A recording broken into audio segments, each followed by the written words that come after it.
지난번에 우리 함께 예배드린 우리 친구들 손 한번 들어보세요. 그렇군요. 한번 물어보겠어요. 여러분 기억하세요? 지난번에 목사님이 right hand 하면 뭐라고 그랬어요?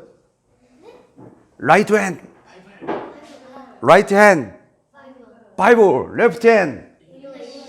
박수 한번 쳐주세요. 박수 한번. 야, 우리 더 주님 교회 우리 친구들은 지혜롭고 사랑스럽고 너무나도 하나님의 큰 은혜를 받은 친구들이에요. 여러분들 어렸을 때부터 뭐라고요?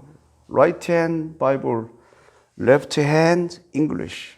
성경과 영어 두 개만 들고 여러분 달려가면 여러분들의 미래에 수없이 많은 하나님의 계획들이 있는데 그 두 가지가 있어야 그 계획을 이룰 수가 있어요.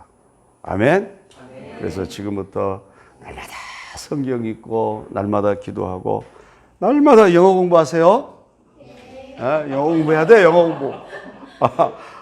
세계가 지금은 글로벌 시대. 그냥 이 아침에 저 미국으로 가서 미국에서 일 보고 그 다음날 또 올 수도 있고 그런 이제는 하나예요. 그래서 영어가 세계 공용어야. 그래서 영어를 열심히 해야 합니다. 아멘. 제가 이번에 이제 한국에 와서 여기저기 쭉 이렇게 다녀보니까 우리 조국 대한민국이 얼마나 위대한 나라인지를 알 수가 있어요. 여러분들 그거 날마다 마음속에 기억하고 사십니까? 내가 대한민국의 백성이다. 대한민국의 국민이라고 하는 이 사실이 얼마나 감격적이고 큰 하나님의 은혜의 사실인지를 늘 우리가 기억하면서 살아야 될 것 같아요. 왜냐하면 파푸아뉴기니아에서 자매들이 4명이 와가지고 제가 한 10일 정도 그분들을 이렇게 인도하는 그런 기간이 있었어요. 이곳저곳을 가보니까 대한민국처럼 먹을 음식이 풍성한 나라가 없어요. 먹을 음식, 해산물, 과일, 잡곡들 너무 풍성해가지고 우리 한국 5천만 한국 사람들이 먹고 남은 음식을 다 모아가지고 만약에 바누아투로 가져간다면 28만 명의 바누아투 사람들이 다 먹고도 남을 수 있는 음식들이 버려지고 있는 것 같아. 식당에 가보니까 너무나도 많은 음식들이 그렇게 풍성해요. 네. 거기에다가 가는 곳마다 이제는 관광지가 다 되어 있어요. 한강을 가면 한강이 관광지처럼 다 조성해 놓았죠. 안양천에 가면 안양천이 다 이렇게 조성되어 있죠. 조금 뒤에 산에 가면 둘레길이 조성되어 있죠. 그래서 이제는 우리가 운동하려고 건강해지려고 마음만 먹으면 어디서나 이렇게 운동할 수 있는 그러한 시설들이 다 되어 있어요. 또 인터넷 세계에서 제일 빨라요. 뉴질랜드에서 제가 한국으로 사진 몇 장 보내려면 그냥 답답하게 밤새 기다려야 되는데 이곳에서는 어떻게 해요? 한국에서는 슝 가버려요. 거기다가 또 뭐예요? 밤이 돼도 낮인지 밤인지를 모르겠어요. 세계 어디를 가도 이렇게 전기를 풍성하게 쓰는 나라가 없어요. 게다가 또 뭡니까? 병원에 아프면 병원에 가잖아요. 의료병 카드만 들고 가면 3,000원, 4,000원이면 진료를 볼 수가 있어요. 그런데 뉴질랜드나 바누아투나 호주나 이 다른 나라에 가면 병원 한번 가려면 많은 돈을 쳐야 돼요. 제가 이 가슴에 과거에 점이 좀 있어가지고 점이 계속 자라나는 거예요. 그래서 혹시 이게 피부암이 아닌가 하고 병원을 갔습니다. 병원을 가는데 지금 우리처럼 피부과에 가서 점 딱 떼내는 게 아니라 의료 시스템이 그렇게 안 되어 있어요. 첫째로 누구에게 가? 패밀리 닥터에게 가야 돼. 패밀리 닥터. 패밀리 닥터에 가서 내가 이 피부에 뭐가 납니다. 그러면 패밀리 닥터가 피부과 전문의를 소개를 해줘. 어디 피부과로 가세요. 하면은 그 피부과에 전화해서 약속 날짜를 잡아야 돼. 그 며칠 기다렸다가 그 피부과에 가면 의사에게 이거 한번 보여줘. 보여주기만 하고 다시 이제 이 점을 떼는 데는 또 날짜를 잡아야 돼. 일주일 후에 오세요. 그래가지고 일주일 후에 가면 이제 점을 떼내는데, 점 하나 떼내는데 여러분 놀라지 마세요. 제가 돈이 얼마 들었냐면 120만 원 들었어요. 여기 조그마한 점 하나 떼내는데. 저는 선교사이기 때문에 여행자 보험에 항상 가입되어 있습니다. 그랬기에 갔지, 그렇지 않으면 못 갑니다. 점 하나 이만한 거 조그마한 거 떼내는데 120만 원 들었어요. 이 패밀리 닥터부터 시작해서 전문의에 가서 떼내는 데까지. 한국이요? 아마 잘은 모르겠습니다. 아마 3, 4만 원이면 이거 떼낼 것 같아요. 한국에서. 이런 나라가 대한민국. 요즘은 너무나 정치적으로 예민해가지고 나라가 시끄러운데, 우리는 어떤 정치적 의도를 배제하고 정말 하나님 앞에서 이렇게 과거에 굶어 죽고 헐벗어서 추워서 죽고 집이 없어서 죽고 아파서 죽고 했던 우리 민족이 세계에서 이렇게 훌륭한 나라가 되어서 정말 감사를 드려요. 그런데 참으로 이상한 것은 우리 한국에 와서 오랜만에 와서 보니까 우리 사람들의 입술에서 감사가 없는 거예요. 저는 오랜만에 와보니까 너무나도 발전하고 발달해서 참 하나님께 너무 감사가 막 나오는데, 이 새벽에 일어나서 좀 이 조깅을 하려고 안양천에 이게 내려가 봤어요. 그랬더니 팔뚝만한 잉어들이 떼를 지어서 안양천에, 뭐 수심이 뭐 1m도 못 되고요. 수심이 한 50cm 정도밖에 안 되는데 이런 잉어들이 다녀도 누구 하나 건들질 않아요. 예? 이런 나라에 사는데 정말 하나님 앞에 감사가 없구나 하는 것을 느꼈어요. 그래서 오늘은 그 11월 셋째 주는 우리 한국 교회가 전통적으로 추수감사주일로 지킵니다. 그래서 오늘은 감사에 대한 말씀 좀 드리려고 해요. 예. 여러분, 누군가 저에게 선교사님은 하나님께 무엇을 감사하고 있습니까? 선교사님이 가장 감사하는 거 3가지만 좀 말씀을 해주세요 한다면 지금부터 말씀드리는 3가지를 말씀드릴 것 같아요. 여러분들은 어때요? 여러분들은 뭘 감사합니까? 하고 제가 여쭌다면 속으로만 한번 대답해 보세요. 3가지만. 다 말고 한 5초 드릴게 3가지만 생각해 보세요. 하나님 앞에서 여러분들 가장 감사하는 것 3가지가 무엇입니까? 친구들 생각했어요? 예, 됐습니다. 제가 안 물어보겠습니다. 속으로만 생각하세요. 예. 자, 첫째, 저는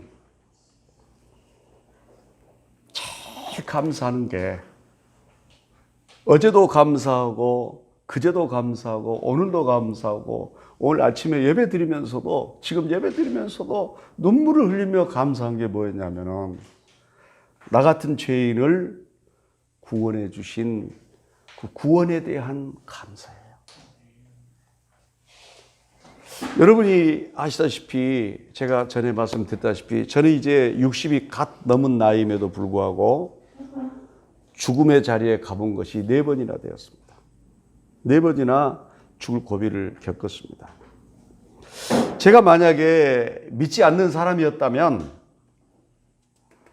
저는 제 자신을 보면서 참으로 기구한 운명이다 이렇게 저를 평가를 했을 것 같아요.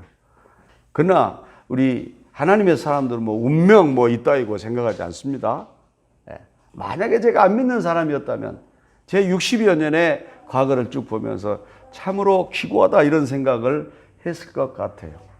그런데 저도 저지만 제 아내를 보면은요, 저를 따라 사는 제 아내도 참으로 파란만장해요.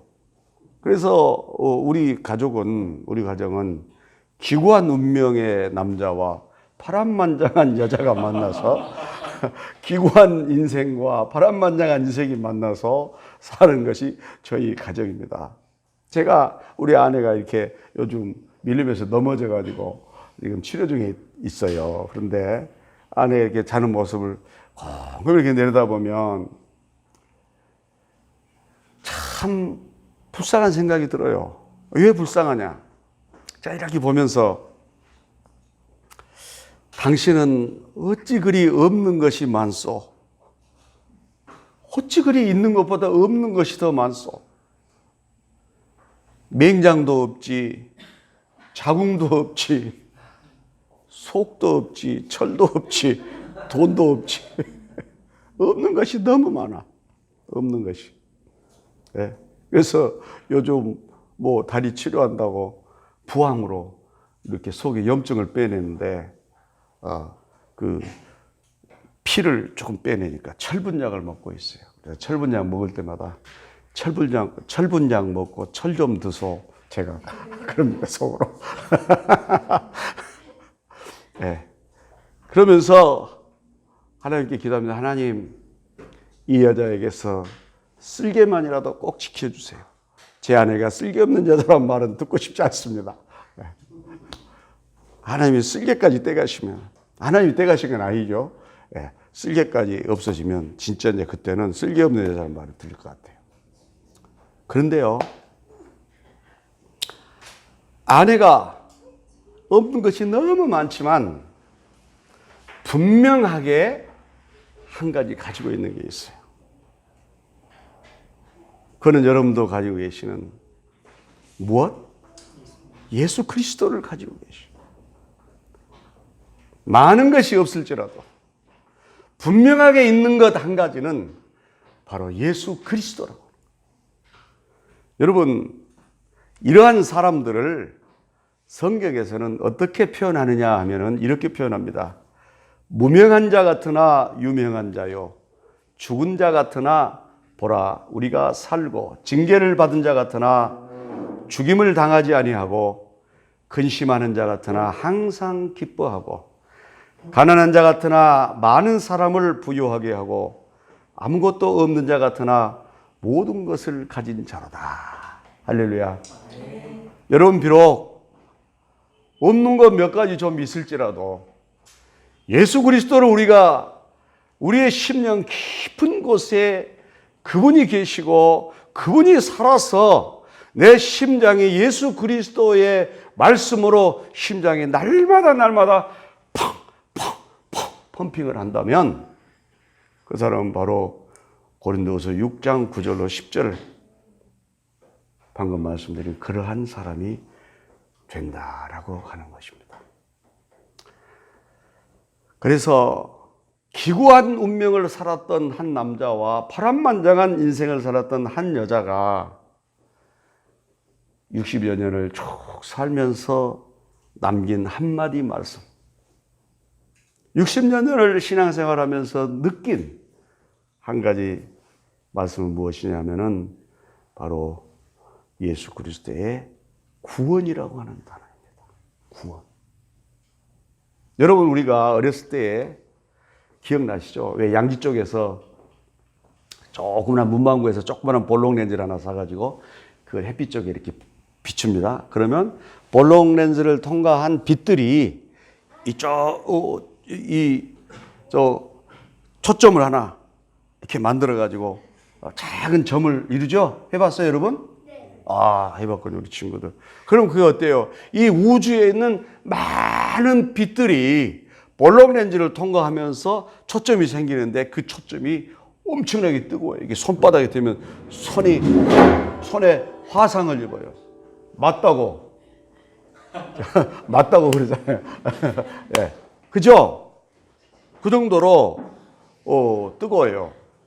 근데 저는 그것을 생각하면서 우리의 신앙생활이 10년, 20년, 30년, 40년 또 신앙생활하면서 수없이 겪는 그 고난과 역경과 하나님의 시험과 하나님의 또 은혜와 하나님의 사랑과 많은 그러한 관문들과 하나님의 시험과 테스트, 또 어떤 유혹들, 또 넘어지고 쓰러지고 깨어지고 다시 일어나고 회복되고 또 상처받고 치유되고 하는 이런 일련의 이 긴 신앙의 여정을 통과한 후에 남는 한 가지 단어는 뭐냐?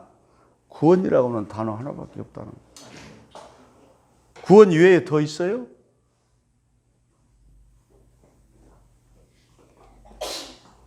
그래서 여러분, 우리가 하나님 앞에 드려야 할 수없이 많은 감사의 제목 중에서도 넘버원, 첫 번째 감사의 제목은 바로 구원에, 나 같은 죄인을 구원해 주심에 대한 감사라고 하는 것이.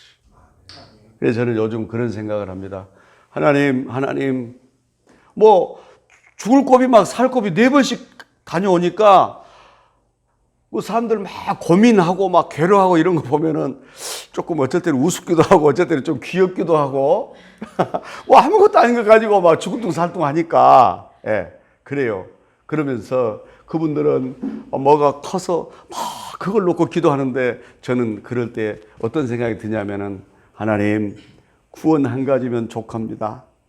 하나님, 구원, 나 같은 죄인 구원해 주셨으면 그걸로서 나의 모든 기도의 제목은 족합니다.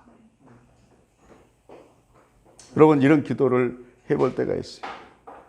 죽을 수밖에 없는 나 같은 죄인을 살려주신 주님의 그 은혜, 그 황홀한 구원의 감격들, 그 희열에 찬 거듭남의 기쁨들, 그 감격과 그 기쁨이 우리의 평생을 살아가는 우리의 삶 속에 내면에 보이지 않는 힘이 되는 줄로 믿으시기를 축원합니다.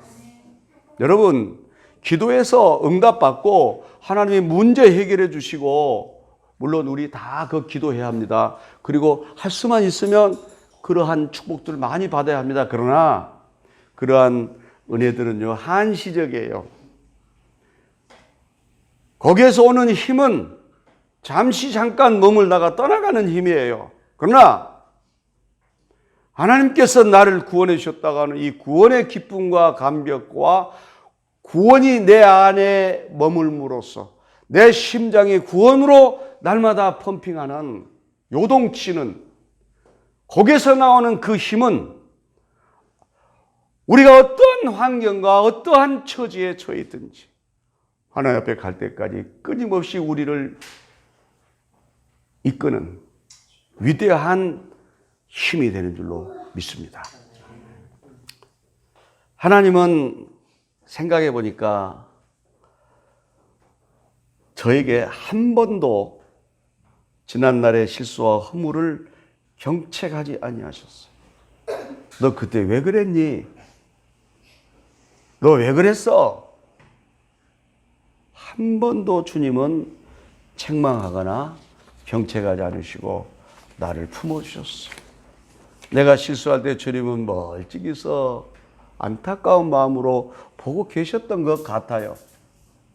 제가 시행착오를 겪을 때에 주님께서는 참으로 안타까워하시면서 그 시행착오를 깨달을 때까지 기다리셨던 것 같아요. 한 번도 경책하고 책망하지 아니하시는 위대한 우리 예수 그리스도의 구원의 사랑의 은혜. 오늘 본문 15절 말씀에 보니까 사도 바울도 그 은혜에 깊이 감격해하고 있는 것 같아요. 오늘 15절 한번 보겠습니다. 미쁘다 모든 성경 부모도 안 했습니까? 죄송합니다. 디모데전서 1장 12절로 16절.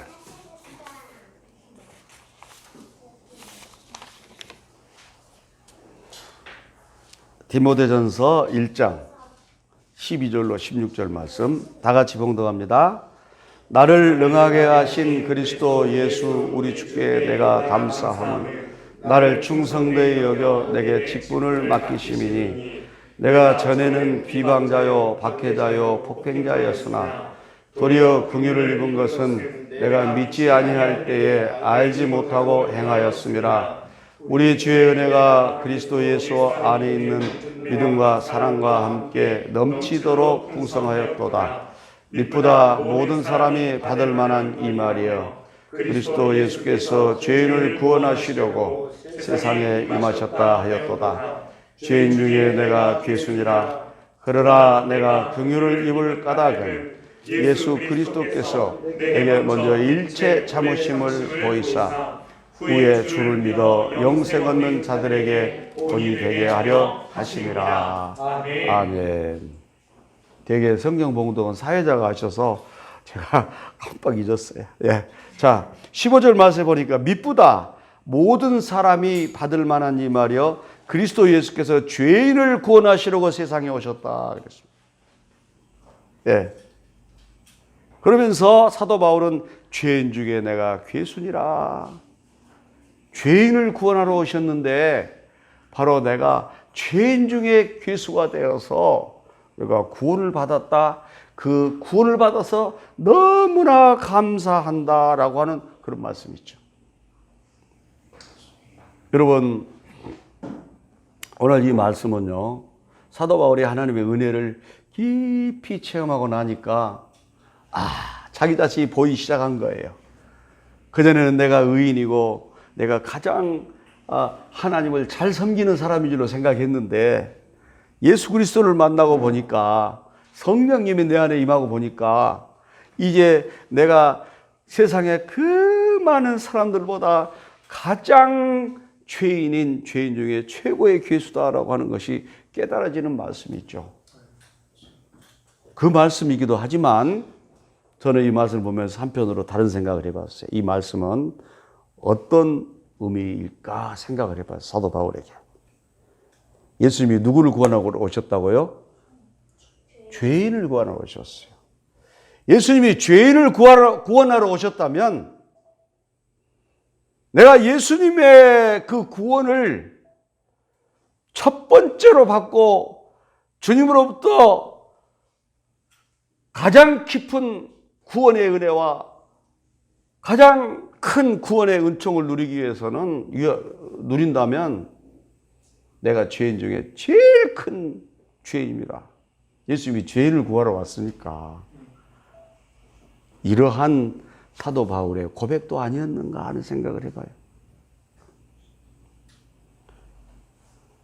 예수님이 의인을 구하러 왔다면 아마도 사도 바울은 주님 앞에 주님 누구보다도 내가 위대한 의인입니다라고 고백을 했을 것 같아요. 왜?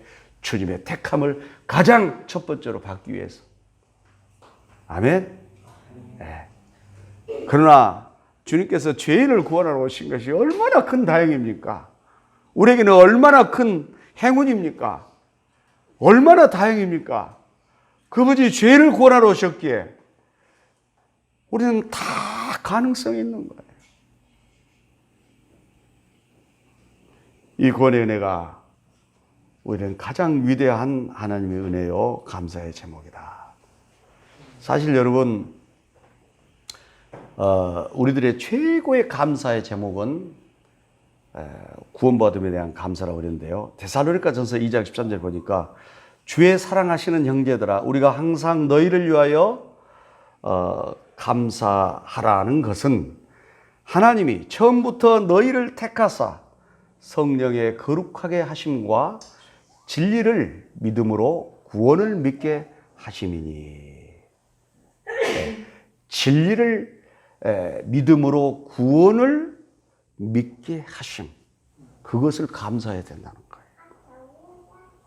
골로새 2장 6절로 7절. 그러므로 너희가 그리스도 예수를 주로 받았으니 그 안에서 행하되 그 안에 뿌리를 박으며 세움을 입어 교훈을 받은 대로 믿음에 굳게 서서 감사함을 넘치게 하라. 구원에 대한 예수 그리스도를 받아서 구원받음에 대한 감사를 넘치게 하라는 거예요. 여러분들 실감이 별로 안 난 것 같아요. 구원에 대해서 감사라고 하니까. 여러분 예수님 믿기가 쉬운 줄 아세요? 예수님 믿기가 얼마나 어려운 줄 아세요? 제가 이번에 한국 와서 5명을 지금 전도하고 있습니다. 2명은 지금 다 받아들여서 2명은 다 정복했어요. 복음으로. 아직 3명은 지금 정복 중입니다. 어떤 분은 한 8분 응성까지 갔고 어떤 분은 한 5분 응성 갔고. 근데 지나가는 사람 잡아놓고 예수님에 대해서 설명하고 예수 믿어보라고 한번 전도해 보세요. 어떻게 반응이 나오는지. 예수님을 믿는 것이 얼마나 어려운 일인지 몰라요. 어떻게 처녀가 아이를 낳아서 그 아이가 우리의 구원자란 말이요. 이건 이해할 수 없는 일입니다. 2000년 전에 저 유대 땅에서 태어나 강도의 누명을 쓰고 죽은, 반역자의 누명을 쓰고 죽은 예수라는 사람이 5000년 유구한 단군의 자손으로 유구한 역사를 가지고 있는 우리를 구원한단 말이요. 이해를 못합니다. 이해가 안 됩니다. 그분이 죽은 것과 내가 구원받는 것이 무슨 상관이 있단 말입니까? 그 사람이 소크라테스나 공자처럼 하나의 훌륭한 성인일지는 모르겠으나 나와는 상관없는 사람이요라고 거절합니다. 그런데 여러분들은 어때요? 믿어져요? 안 믿어져요? 믿어지지 않습니까?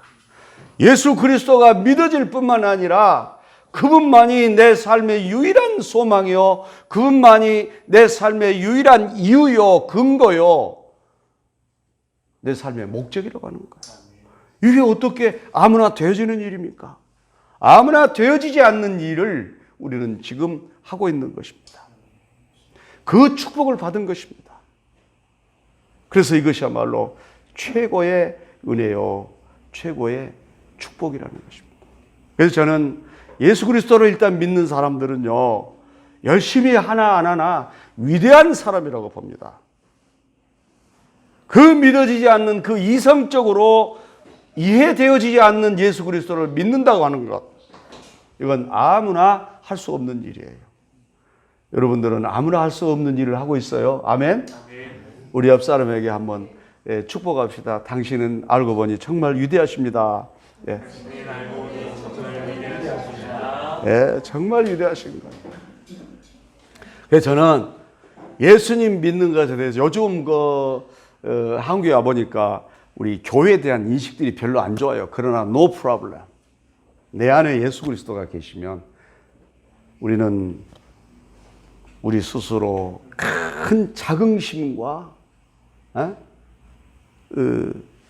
자존감을 가지고 살아야 합니다. 아멘? 예.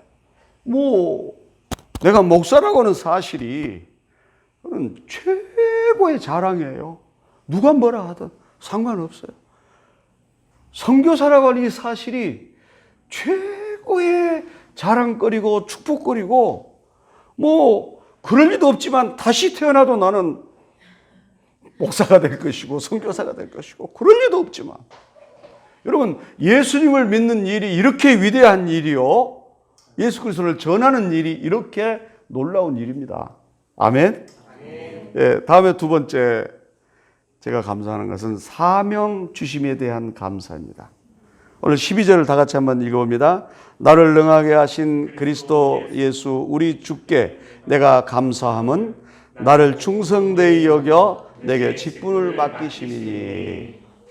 예수님께서 나같이 부족하고 이기적이고 나같이 나밖에 모르는 이러한 사람을 충성되게 여겨서 나에게 직분을 맡겨주신 것, 이거요 얼마나 큰 감사의 제목인지 몰라요.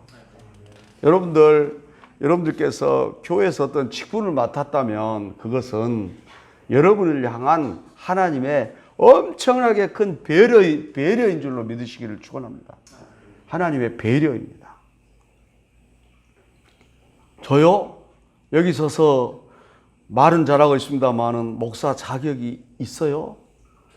제가 저를 보면 목사 자격이 없어요.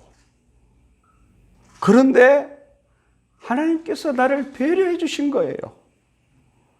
자격이 없는 자를 하나님께서 그 모든 자격 없는 그것을 묵과하시고 묵인하시고 나를 목사로 택해 주셔서 이 귀한 사명을 주신 거, 이거는 나를 향한 주님의 배려입니다.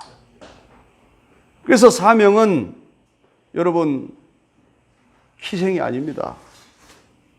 사명은 더 이상 주님을 위해서 내가 뭐 희생하고 손해보고 주님 못해요, 내가 그 길만을 못 가요, 뭐 이런 것이 아닙니다. 사명은 나를, 자격도 없는 나를 지극히 우대하셔서, 우대권이에요, 우대권.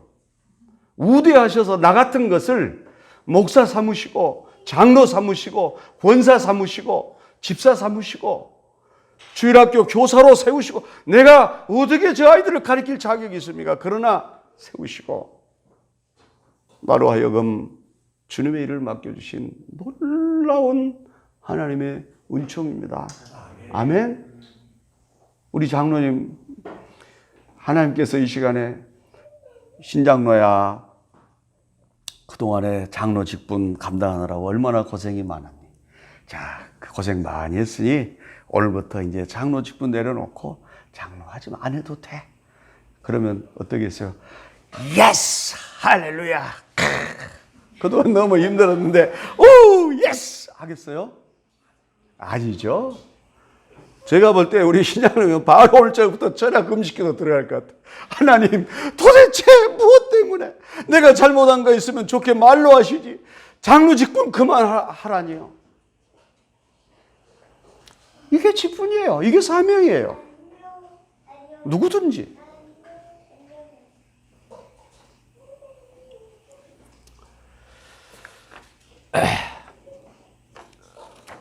여러분, 사명은 나를 아들로 인정해 주시는 하나님의 인정입니다. 나를 대우해 주시는 하나님의 배려이고, 그 사명은 나에게 있어서 나의 정체성을 확인하는 위대한 크리스찬의 정체성입니다. 아멘? 네. 특별히 저를 전도자로 삼으신 것, 저는 이것이 너무 감사해요. 제가 우리 크리스찬들도 방향성이 각자 다 다르잖아요. 어떠한 것을 중요하게 여기는 분, 또 어떤 분은 또 다른 것을 중요하게 여기는 분. 근데 저는 감사한 게 뭐냐면은 예수 구원, 복음 전도, 누가 예수 믿는다 하면은 자다가도 벌떡 일어나서 내가 달려가서 그 사람에게 복음을 전하고 예수를 믿게 하는, 이것이 넘버원 프라이어리티, 최우선순위예요. 1번이에요. 그 다음에 이제 나머지가 있는 거예요. 이것이 감사해요. 어찌 하나님께서 나 같은 부족하고 허물 많은 사람에게 이러한 신앙의 방향성과 신앙관을 허락해 주셨는지 아무리 생각해도 저 그런 사람 아니거든요. 그렇게 사랑이 많고 그렇게 남의 일에 배려하고 이런 사람 아니거든요. 그런데 하나님께서 제 심령 깊은 곳에서 그것이 우러나오도록 하나님이 나를 변화시켜 주시고 성령께서 내 마음 가운데 역사하여 주시는 이것이 은혜예요. 이것이 최고의 감사의 제목이에요. 여러분, 제가 이번에 한국에 올 때 말씀드려 5명 전도한다고. 그 누가 좀, 여러분,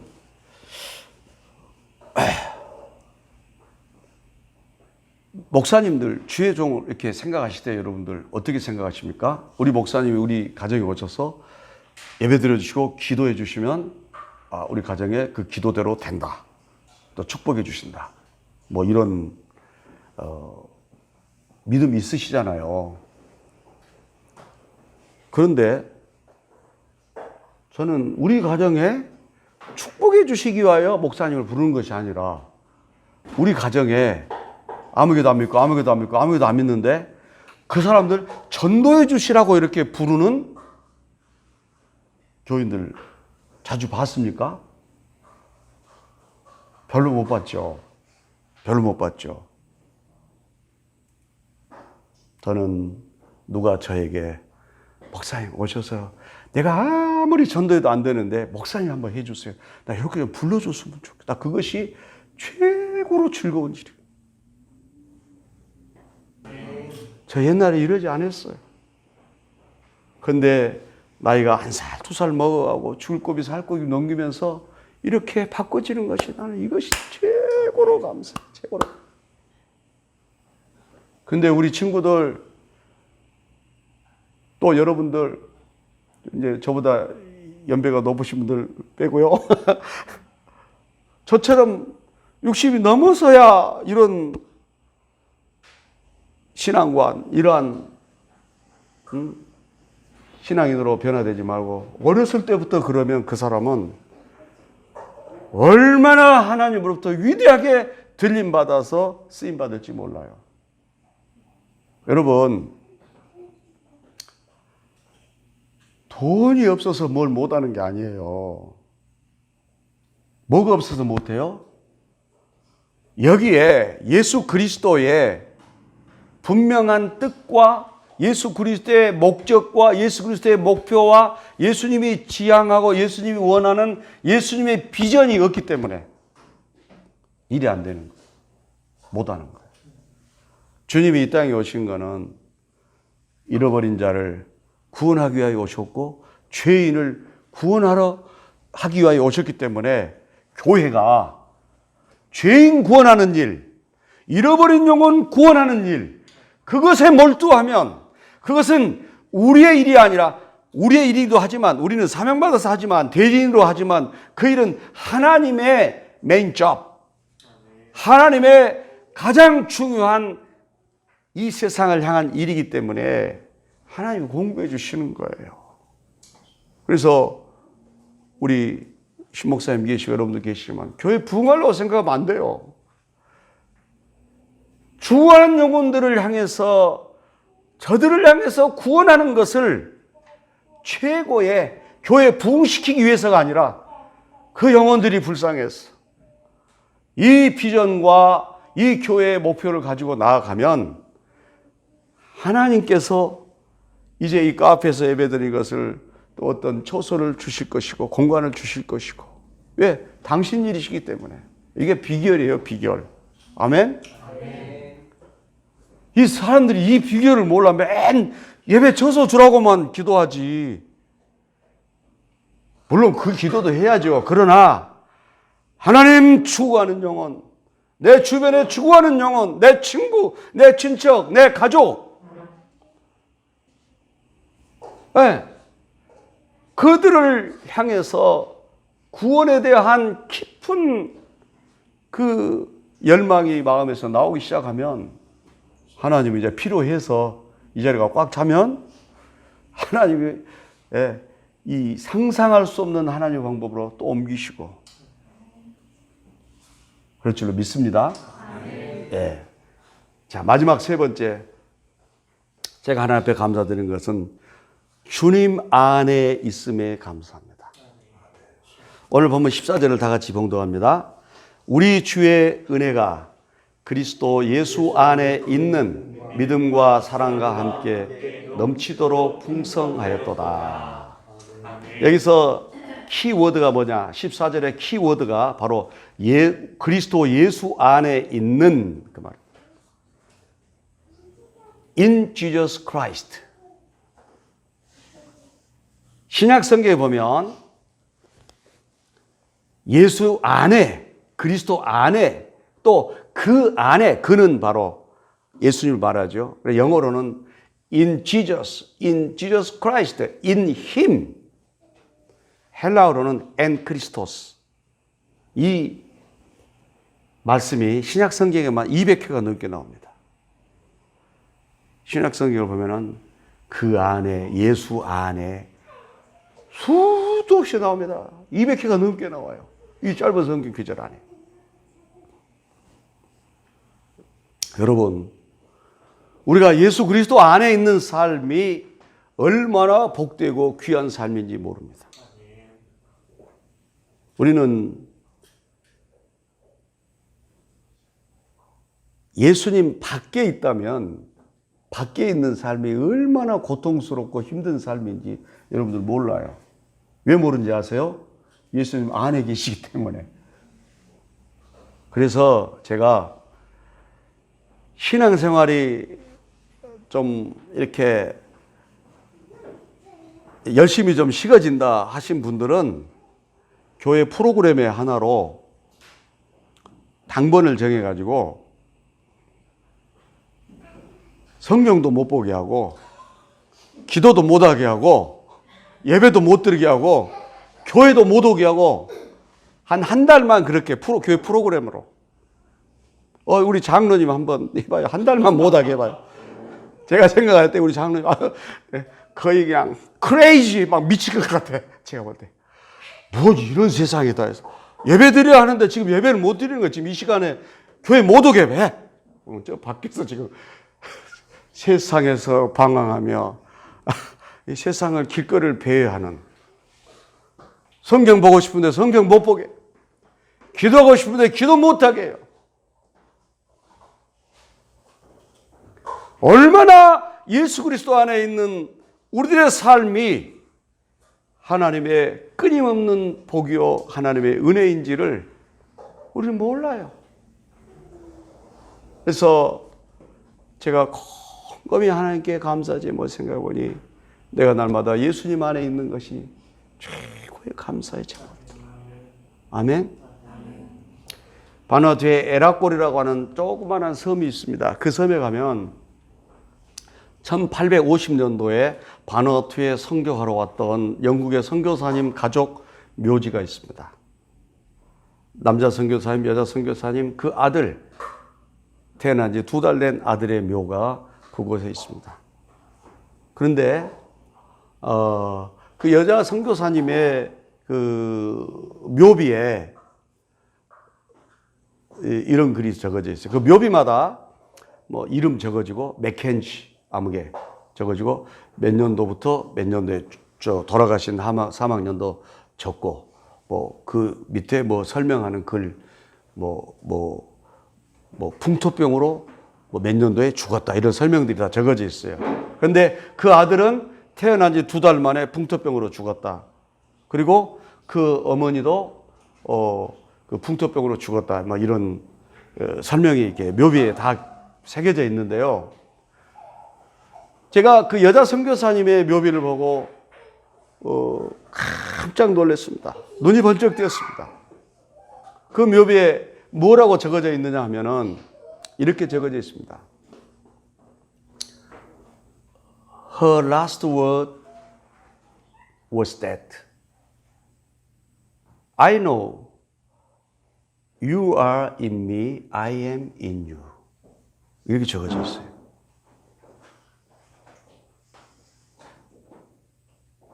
나는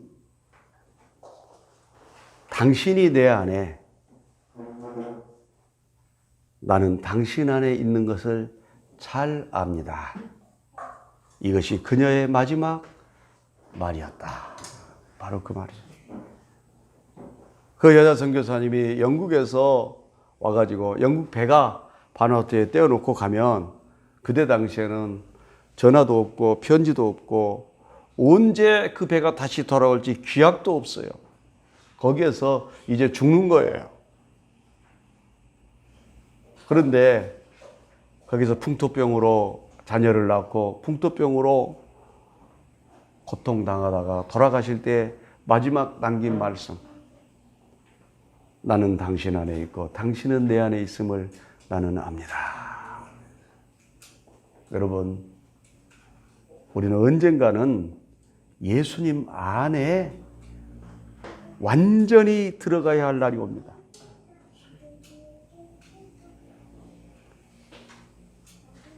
이 세상의 모든 것들 다 나와 상관없는 것들이 되고 나는 예수님 안에 거하고 예수님이 내 안에 거하는 그날이 올 줄로 믿습니다.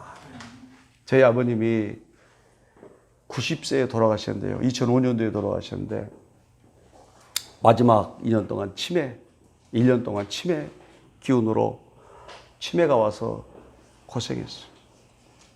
1년 동안 아무 말도 못했습니다. 1년 동안 말을 잃어버렸어요. 누워만 계셨어요. 기력이 다 쇠잔했어.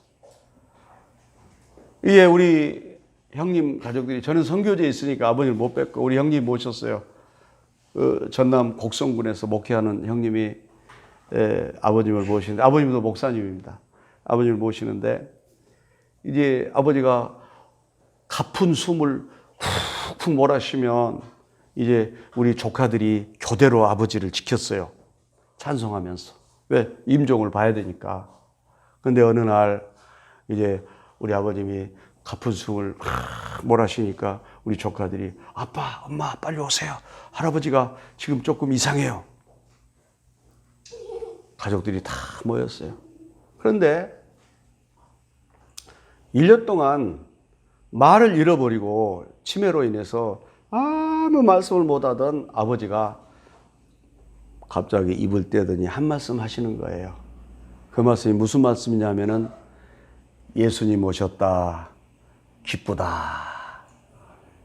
이것이 아버지의 마지막 말씀이었어요. 예수님 오셨다, 기쁘다. 그리고 조용하게 눈을 감고 숨을 멈추고 그대로 천국 가시다. 여러분, 우리는 어차피 언젠가는 그분 안에 들어가야 할 존재들입니다.